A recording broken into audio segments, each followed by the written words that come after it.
네, 어제 여야는 민생공약 공통추진협의체를 출범시켰습니다. 또 여야 대표 회담도 곧 열릴 것으로 그렇게 전망됩니다. 그동안 이제 여야의 정쟁과 충돌 때문에 자꾸 뒤로 밀렸던 민생 현안들의 처리에 좀 속도가 낼 수 있지 않을까 하는 기대도 좀 있습니다만, 그러나 앞으로의 전국도 가파르고 거친 또 격돌이 예상되고 있기 때문에 또 쉽지 않은 상황이 존재합니다. 전국 현안에 대해서 더불어민주당 원내 수석 부대표 박성준 의원 모시고 말씀 듣겠습니다. 의원님 어서 오십시오. 네, 안녕하세요. 예. 어제 민생공약 공통추진협의체가 출범했습니다. 예. 지난 이재명 대표와 한동훈 대표가 지난 9월에 만나서 민생 관련된 공통이 있다고 하면은 그 신속하게 좀 추진하자라고 하는 거에 대해서 협의가 있었고요. 네. 거기에 따라서 여야의 정책위 의장이죠. 진성준 민주당의 정책위 의장과 국민의힘 김상원 정책위 의장이 서로 만나면서 조율을 그동안에 해왔던 거고요. 네. 그걸 이제 추진 기구로서의 민생공약 협의체를 어제 첫 출범시켰다 이렇게 볼 수 있을 것 같습니다. 지난번 여야 대표회담 이후 한 2달여 만에 이제 출범이 된 건데요. 그럼 어떤 현안들이 우선적으로 다뤄지게 됩니까? 지금 어제 이제 얘기 나눈 것은 전체적인 이제 흐름이라고 할까요? 이제 틀을 잡았다 이렇게 좀 볼 수가 있을 것 같고요. 네. 일단은 여야에서 생각한 법안들이 있습니다. 특히 국민의힘 같은 경우는 저출생 관련된 법안에 대한 어떤 추진이라든가 이런 부분, 그리고 우리 당 같은 경우도 그렇고 이제 미래 경쟁력 강화 분야라든가 민생 현안 분야에 대해서는 서로 공통 분야가 많이 있기 때문에 특히 실무단으로서의 여야의 정책 실장들이 그동안에 이제 각 상임위원회에서 있었던 법안들 있지 않습니까? 이것들을 쭉 이제 살펴보면서 실무 조정을 하고 그것을 통해서 원내 수석과 정책위의장을 통한 민생 공약을 추진한다. 그렇게 보면 될 것 같고, 이것을 다시 상임위원회에서 좀 더 깊이 있게 논의하고 법안을 통과시키는 그런 과정을 이제 거치게 되는 겁니다. 네. 의원님 말씀하신 대로 이 정부 여당 입장에서는 저출산 대책을 위한 그 부총리급의 부처 신설 문제 이런 것들이 지금 현안으로 걸려 있잖아요. 네, 인구기획부요. 인구기획부. 그런가 하면 뭐 골목상권 지원법이나 반도체법 같은 거는 뭐 여야 간에 이 구체적인 어떤 대목에 가서는 약간 이견 차이가 있을지 모르지만 큰 방향에 있어서는 뭐 서로 다를 이유가 별로 없는 법처럼 보입니다. 뭐 지금 반도체, 인공지능, 국가기관 전력망 확충 이런 미래 먹거리 창출과 관련된 사업이라든가 지금 말씀하신 중소기업, 소상공인, 자영업자 지원, 특히 이제 골목상권 같은 경우는 지역 경제가 워낙 어렵기 때문에 긴급하고 시급하게 좀 지원할 필요가 있다라고 하는 부분에 대해서는 공감대가 이미 이제 형성이 됐고요. 이건 조속하게 신속하게 아마 추진될 수 있는 법안들이 좀 마련돼서 좀 더 민생에 다가가는 정책들이 이루어질 거라고 봅니다. 저는 뭐 개인적으로 그런 좀 기대를 갖습니다. 뭐냐면 이제 여론조사하면 정당 지지율 나오잖아요. 이게 뭐 누가 어느 당이 좀 더 앞선다 뒤선다라고 우리가 보지만, 그러나 대체적으로 뭐 20% 30%대잖아요. 이런 거를 공통으로 해서 같이 올라갔으면 좋겠어요. 경쟁을 해도 서로 40%대에서 뭐 서로 앞서거니 뒤서거니 하는 모습을 우리 국민들이 보고 싶어 할 거란 말이에요. 그러니까 민생 분야에 대해서는 서로 같이 공통에 대한 어떤 공유된 인식이 분명히 있고요. 근데 크게 봐서는 이제 정치와 관련된 문제에 있어서 어떤 방향성 이런 거에 대해서는 워낙 이제 첨예하게 대립되다 보니까 그것이 사실 민생을 덮는다 이렇게 생각하는데 여든 야든 책임지고 민생 분야에 대해서는 같이 그런 어떤 절실함이라고 할까요? 절박함도 같이 있기 때문에 저는 이 민생 공약 공통 추진 협의회가 이 시점에서 잘 만들어졌고 잘 추진될 거라고 봅니다. 근데 또 한편으로는 이제 앞으로 예상되는 전국 전개가 굉장히 좀 거칠고 또 험할 것 같아서 뭐 이렇게 뭐 이른바 진짜 뭐 민생은 민생대로 계속 가면서 뭐 정치 투쟁을 할 때는 하더라도 이렇게 가면 민생 처리는 될 거 아닙니까? 그런데 이게 자꾸 연계되거나 또 덮이거나 그래서 이렇게 그 여야가 의지는 표명해도 결과적으로는 늦춰지는 그런 그 일도 있지 않을까 하는 걱정과 우려가 또 있어요. 그렇지는 않다고 봐야 될. 왜 그러냐면 네. 상임위원회 같은 경우는 각 상임위원회에서 네. 지금 저출생 문제라든가 네. 골목상권 문제라든가 중소상공인 문제 또 미래 먹거리 문제 같은 경우는 치열하게 상임위원회에서 논의를 하고 있고요. 그 네. 논의에 대한 어떤 법안들을 좀 준비하고 있다고 좀 볼 수가 있을 것 같고 네. 지금 박사님께서 말씀하신 이런 정쟁 관련된 부분이라고 하는 것은 대표적으로 이제 특검 같은 경우를 들 수가 있는 건데 네. 또 특검은 특검대로 가는 거고요. 그러니까 아하. 트랙이 저는 다르다고 봅니다. 예. 예. 그런 의미에서 진짜 투트랙 네. 얘기 예. 처리할 건 처리해가면서 싸울 건 싸우고. 그렇죠. 예. 예. 어제 그 운영위 소위에서 또 여야 충돌이 있고 뭐 여당은 퇴장하고 야당은 이제 강행하고 하는 모습이 보여졌는데 그게 상설특검 규칙 개정안하고 예산심사권 개정안이었거든요. 국회. 네네. 그 이거 왜 이렇게 그 강행 처리를 한 겁니까? 그 상설특검 같은 경우는 이제 필요성에 대한 부분들이 이제 계속 있었고요. 네. 이제 일반 특검이라고 하는 이제 김건희 특검법이라든가 최혜병 특검법이 거부권을 행사함으로 인해서 그것이 이제 무산이 됐습니다. 그런데 그 거부권의 대상이 되지 않는 상설특검법이 있는데 이 상설특검법의 주요 내용들을 보면 특검 추천위원회라는 게 있어요. 그러니까 국회 운영위원회의 규칙 개정안이라고 볼 수가 있는데 7명이 추천위원회가 구성돼서 특검을 추천할 수가 있는데 이에 당사자라고 할 수 있는 대통령이나 대통령이 소속한 정당이 특검을 추천해서 실질적으로 이 상설특검도 무력화될 수밖에 없는 법안이 있었다라는 거죠. 그런 면에서 이번에 이제 운영 규칙을 개정을 해서 대통령이나 대통령의 가족과 관련된 부분 이에 당사자가 있는 정당이 특검을 추천하는 것은 안 된다. 배제시키자고 하는 방안을 만들어서 규칙 개정안을 통과시킨 겁니다. 그러다 보니까 국민의힘은 여당이고 여기에 대해서 반발하면서 어제 퇴장을 했던 것이죠. 저는 좀 국민의힘이 전향적으로 좀 생각했으면 좋았겠다 생각이 들어요. 역대 대통령도 그렇고 모든 가족과 관련된 비리 문제라든가 의혹에 대해서는 특검을 수용하거나 그거에 대해서 진실을 밝히려고 대통령 자신이 노력을 해왔는데 지금 대통령이 가족과 관련된 비리와 의혹에 대해서는 특검을 거부하고 있고 특히 또 이런 상설특검과 관련된 부분에 있어서 국민의힘이 거부하고 있다라고 하는 것에 대해서는 국민이 저는 어떻게 바라볼까. 국민의 눈높이에 전혀 맞지 않고 특히 이제 시국과 정국이라고 하는 측면에서 볼 때 국민들이 뭘 요구하고 있습니까. 특검을 통해서 김건희 여사라든가 최혜병 문제 또 뭐 삼부토건 비리 문제라든가 이런 주가 조작 문제라든가 이런 것들을 다 밝히라고 하는 건데 지금 거부권에 막혀 있기 때문에 상설특검법은 일반 특검의 대안제, 보완제로서의 거부권 행사 대상이 되지 않기 때문에 상설특검을 통과시키겠다는 뜻이고요. 그런데 이제 상설특검의 경우도 허들이 있습니다. 대통령이 상설특검을 임명하지 않았을 경우는 어떻게 되느냐. 대통령이 마지막 임명하게 돼 있는데 그런 어려움인데 저희는 그것도 그래도 준비를 해야 된다라는 생각에서 상설특검 규칙 개정안을 어제 통과시킨 겁니다. 예, 상설특검은 이제 그 특검법을 따로 통과시키지 않더라도 이미 이 통과되어 있는 법에 의거해서 집행되는 거니까 그렇죠. 대통령이 거부권을 행사할 수 없다는 거죠. 그런데 상설특검은 특검의 수나 또는 특검 수사 기간이나 이런 것들이 그 특검법 보통 우리가 얘기하는 특검법에 비해서는 좀 수사 기간도 짧고 수사 그 규모도 좀 적은 거죠. 편이죠. 근데 이제 상설특검 같은 경우는 그래서 이제 일반적으로 저희가 뭐 김건희 특검법 국가 권력기관의 이러한 잘못된 문제에 대해서 조사보다는 하나의 이제 부분적인 거죠.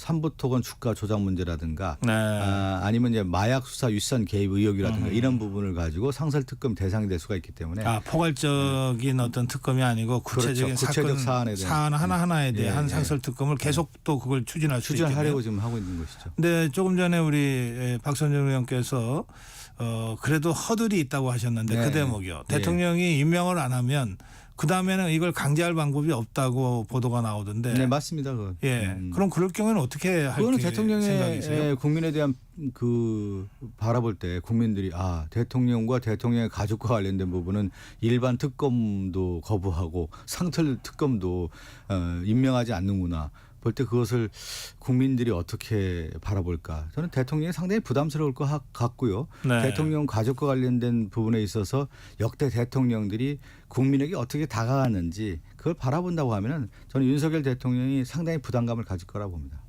일단 공을 대통령한테 넘기는 거군요. 네. 예, 알겠습니다. 그리고 예산 심사권 관련한 국회법 개정안은요. 네. 그건 예산 심사를 했을 경우에 이제 11월 30일까지 예산 심사를 마쳐야 됩니다. 네. 그런데 11월 30일이 넘겼을 경우에는 정부안의 예산안이 자동 부의가 돼요. 그러다 본회의에 올라간다는 본회의에 뜻이죠? 이제 자동으로 이제 올라가게 되는 거고 거기에 따라서 이제 예산 심의가 감액 수준 정도에 되다 보니까 네. 실제 국회의 본연의 예산 편성이라든가 심의라든가 이러한 부분에 대해서 너무나 약한 부분이 있기 때문에 자 그렇다고 하면 좀 더 국회에서의 심의권을 강화시키고자 하는 부분에 있어서의 제도적 보완이 필요하다라고 하는 거에 대해서 네. 그동안 논의가 좀 있었습니다. 네. 그렇다고 하면 이제 그 조항 중에 하나가 11월 30일을 넘겨서라도 여야가 합의에 의해서 이걸 처리한다라고 하는 부분이 있기 때문에 그 부분은 저는 상당히 또 의미가 있고요. 또 국회의장이 그걸 어떤 주선하기로 돼 있기 때문에 여야의 어떤 재정 관련된 책임성을 더 강화시키는 거고 또 여야의 합의 처리에 대한 부분도 있기 때문에 상당히 좀 또 진일보한 제도적 보완이다 이렇게 볼 수 있을 것 같습니다. 그러면 이제 자동 부의가 없어졌다는 뜻입니까? 예, 그렇게 되는 것이죠. 예. 그동안 이게 자동 부의가 있음으로써 그러니까 예산안을 왜 보통 여야 협상에 네네. 그 어떤 수단으로 볼모로 잡고 그래서 예산안이 처리가 늦어지고 그렇죠. 네. 준예산 시행을 하니 많이 하고들 했던 거 있잖아요. 네네. 그래서 뭐 1월 1일 밤까지 막 하고 그랬던 적이 여러 번 있어서 12월 31일 날 처리해서 1월 1일까지 넘어갔던 적도 그런 적도 있잖아요. 그래서 이제 그런 폐단을 없애자고 해서 자동 부의가 도입이 됐던 건데 네. 그걸 없애면 그 예전에 나타났던 그런 폐단이 다시 나타날 위험성은 없습니까? 뭐 그럴 위협성이 없다 이렇게 완전히 배제하기는 어렵다고 하더라도 네. 국회 본연의 기능인 예산안에 대해서 좀 더 심도 있게 논의하고 그런데 이제 예산 자동 부의제가 있다 보니까 네. 11월 30일에 충분하게 수기와 논의가 되지 않은 상태에서 특히 이제 입법권을 가진 국회에서 이런 논의가 제대로 안 되다 보니까 네. 오히려 그냥 자연스럽게 자동 부의만 되는 그런 네. 형태가 있다 보니까 부작용도 컸다라는 것이죠. 그런 시행착오를 이제는 거치지도 않아야 된다라고 하는 논의가 있었기 때문에 예산 자동 부의제가 폐지하는 법안을 어제 국회 운영위원회 소위원회에서 통과시켰던 겁니다. 예. 그 11월 1일 운영위원회 국감이 있죠. 네네. 이제 그게 국감 마지막입니다. 순서죠. 예, 예. 어떻게 대통령실에 준비하고 대한 국정감사하죠. 예, 예. 대통령실에 대한 어떻게 준비하고 계십니까? 뭐 일단은 대통령실에 대한 국회 운영위원회에서의 국정감사라는 것은 완결판이다라고 볼 수 있을 것 같고요. 네. 지금까지의 이제 국정감사에서 진행됐던 많은 내용들에 대해서 최종 확인하는 자리다 이렇게 볼 수 있을 것 같습니다. 그래서 저희가 세 가지 정도 준비를 좀 하고 있어요. 국회 운영위원회에서는요. 네. 첫 번째는 김건희 여사 그동안에 나왔던 도이치모터스 주가 조작 사건 그리고 두 번째는 공천 개입, 선거 개입 그리고 관저 공사에 대한 부분인데 네. 그래도 국회 운영위원회에서는 이 세 가지를 다루는 큰 방향을 정해지긴 했지만 네.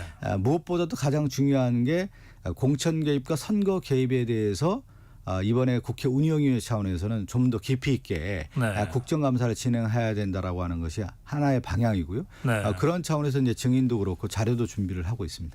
네. 이 국정감사에서 증인 출석해서 신문하는 거가 상당히 중요한 그 네네. 과정인데 이번에 그 신청 채택된 증인들 중에 불출석하는 증인들이 많이 나올 거라고 하는 보도가 있더라고요. 네, 불출석할 것으로 보고요. 그 네. 부분에 대해서는 과감하게 저희 이제 동행 명령권이라든가 고발 조치할 예정이고요. 네. 또 그런 예상도 좀 했습니다. 저희가 이제 왜 그러냐면 국회 운영위원회에서 증인 채택을 하면서도 네. 나올 수 있는 사람, 나오지 않을 사람 이런 것들을 보면 보이거든요.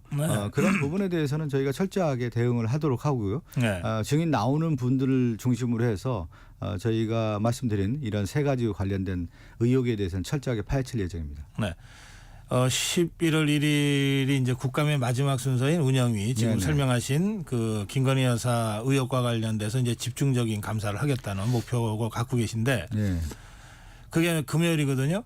그리고 그 다음 날 토요일인 11월 2일 날은 네네.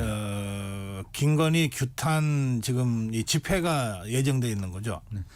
쉽게 얘기하면 이제 11월 1일 날 국정감사가 마무리되고요. 네. 11월 2일 날은 국정감사 전반적인 국정에 대한 보고대회라고 볼 수가 있을 것 같아요. 네. 특히 이제 국정 보고라고 하는 것을 지금 얘기한 것처럼 이번에 명태균 씨를 비롯해서 이 여론 조작, 선거 조작에 대한 의혹들이 불거져나오고 있고 특히 2020여 년에 선거 개입이라든가 또 총선과 관련된 부분 지난 대선 과정 이런 것들에 대해서 명태균 씨가 어떤 역할을 해왔고 여론조사를 통해서 어떻게 개입했고 그것이 김건희 여사와의 관련성, 연루성이 얼만큼 드러나느냐에 따라서 어떤 또 저는 11월 2일의 집회의 큰 방향의 바로미터가 될 수 있다고 보고요. 이제 한마디로 정리하면 11월까지의 국정감사를 정리하고 국민에게 대국민 보고대회가 이루어진다 이렇게 네. 보면 되겠습니다. 근데 그 대국민 보고대회가 이제 그 이 타겟이 네. 김건희 여사라는 거죠. 김건희 여사 지금 이제 우리가 보면은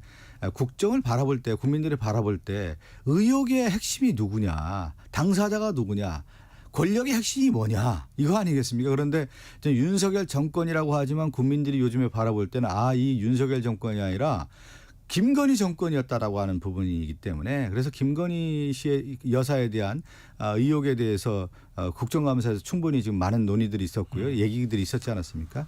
그렇기 때문에 11월 2일에 국정보고대회는 김건희 정권에 대한 의혹에 대해서 보고대회를 한다 이렇게 보면 되겠습니다.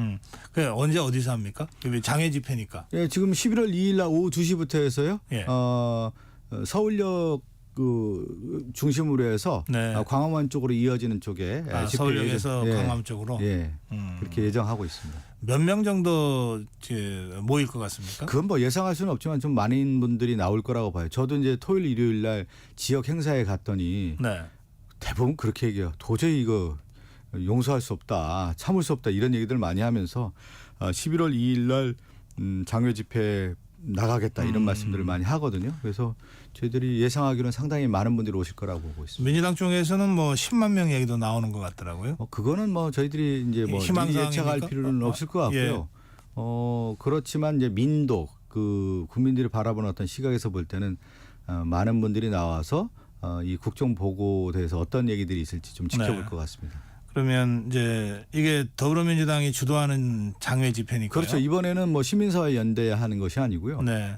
민주당만의 이제 집회이면서 이것은 제가 말씀드린 것처럼 국정 보고 대회라고 볼 수가 있을 것 같습니다. 그러면 이 집회는 이재명 대표가 주도하겠군요. 이재명 대표도 나오시고요. 당내 행사니까. 박찬대 원내대표도 나오고 그래서 그러면 제가 알기로는 11월 2일 날 저 광화문 쪽에서는 이제 그 보수 집회가 예정돼 있는 걸로 알고 있거든요. 네네. 뭐 시간도 아마 1시부터인가 해서 비슷할 건데요. 광화문 쪽에서의 보수 집회와 서울역 쪽에서의 더불어민주당 집회. 뭐 이게 뭐 집회 거리가 좀 있으니까 뭐 충돌 가능성은 별로 없겠습니다만. 요즘 뭐 경찰들도 그렇고요. 네. 상당히 뭐 통제하고 또 시민들의 의식이 상당히 높은 수준이기 때문에 네. 잘 국민들이 저는 그 시민 의식을 발휘할 거라고 봅니다. 예. 그 여야 2차 그 대표 그 회동 네네. 이거 지금 그 실무적으로 논의 중이라고 들었는데 비서실장이 지금 실무적으로 좀 준비를 하고 있는데 그게 언제쯤 저는 당초에 지난 금요일쯤 이루어지지 않겠느냐 그런 얘기들이 좀 있었는데 그냥 지나간 것 같아요. 그래서 조금 국민의힘의 이제 한동훈 대표가 특별 감찰관이라고 하는 이슈 제기가 있으면서 내부에 어떻게 보면 국민의힘 내부가 좀 혼란스럽지 않습니까? 이것이 진행되다 보니까 여야 당대표 회담이 좀 지연되는 연기되는 모습인 것 같은데 그래도 한동훈 대표도 그렇고 이재명 대표는 먼저 제안하지 않았습니까? 한동훈 예. 대표에게 만나자. 근데 한동훈 대표가 또 윤석열 대통령 만나기 전에 대국민에게 이재명 대표가 제안했다고 하면서 알렸기 때문에 그렇죠. 그러면서 신속하게 그 주에 만남이 이뤄지지 않을까 이런 예측들이 있었고 그렇게 준비를 해왔던 것으로 알고 있는데 좀 시기가 지났던 것 같습니다. 그래서 언제 할지는 모르겠는데 뭐 이재명 대표는 항상 열려 있거든요. 네. 근데 한동훈 대표가 입장 정리가 어느 정도 돼야만 되지 않을까 싶습니다.